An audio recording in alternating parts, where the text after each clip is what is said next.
الحمدللہ رب العالمین والصلاة والسلام علی سید الانبیاء والمرسلین محمد وعلی آلہ واصحابہ اجمعین ومن تبعہم بإحسان الی یوم الدین اما بعد قال اللہ تبارک و تعالی بسم اللہ الرحمن الرحیم یا بنی لا تشرک باللہ ان الشرک لظلم عظیم۔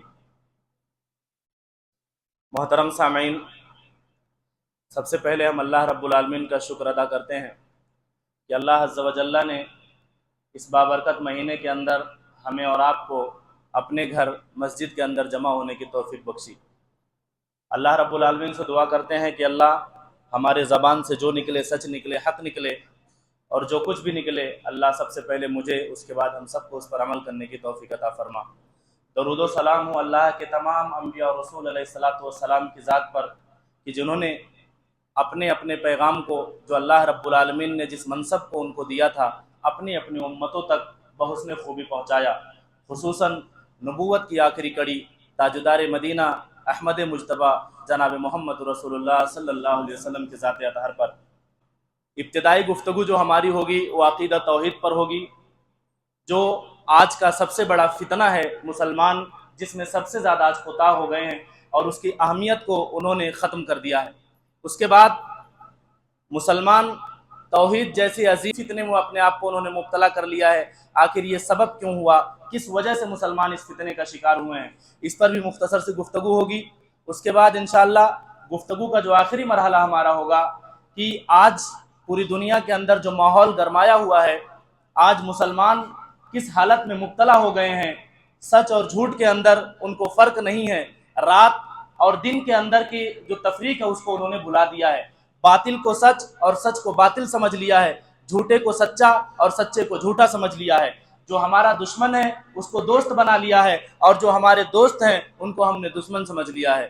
آج انشاءاللہ ان ساری چیزوں پر گفتگو ہوگی۔ سب سے پہلے میں نے قرآن کی ایک آیت کی تلاوت کی ہے، یا بنی لا تشرک باللہ ان الشرک لظلم عظیم، کہ اے بیٹے شرک نہ کرنا، اللہ رب العالمین کے حقوق میں کسی اور کو شامل نہ کرنا۔ کیوں؟ کیونکہ انہوں نے بیان فرمایا کہ شرک سب سے بڑا ظلم ہے، شرک سب سے بڑا گناہ ہے، شرک اللہ رب العالمین کے نزدیک سب سے بڑا ظلم ہے۔ اللہ رب العالمین ساری خطاؤں کو معاف کر سکتا ہے، لیکن اگر کوئی شخص اللہ کی ذات میں، اللہ کی صفات میں، اللہ کی عبادات میں، اللہ کے معاملات میں، اللہ کے حقوق میں کسی غیر کو اگر ایک ذرہ برابر بھی شامل کرتا ہے، اللہ کا حق اگر کسی غیر کو دیتا ہے، پھر وہ غیر چاہے ہمارے اور آپ کے پیارے حبیب جناب محمد رسول اللہ صلی اللہ علیہ وسلم کی ذات ہی کیوں نہ ہو، اگر اللہ کا حق کوئی پیارے حبیب علیہ السلام کو بھی دیتا ہے اور اسی حالت میں اس دنیا سے وہ چلا جاتا ہے، اپنے اس بڑے جرم سے اللہ سے معافی نہیں مانگتا ہے، تو اللہ رب العالمین ایسے افراد کے گناہوں کو معاف نہیں کرے گا، بلکہ اللہ رب العالمین ہمیشہ ہمیشہ کے لیے جہنم کے اندر ان کو داخل کر دے گا، ایسی جہنم کے اندر جس کا ایندھن انسان اور پتھر ہے۔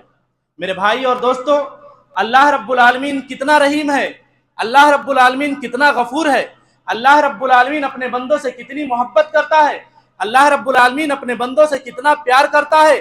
اللہ رب العالمین نہیں چاہتا کہ وہ اپنے کسی بھی بندے کو جہنم میں داخل کرے، اللہ رب العالمین نہیں چاہتا ہے کہ وہ اپنے کسی بھی بندے کو عذاب دے، اللہ رب العالمین نہیں چاہتا ہے کہ اپنے بندے کو اس آگ کے اندر ڈالے جس کا ایندھن اللہ رب العالمین نے انسان اور پتھر کو بنایا ہے۔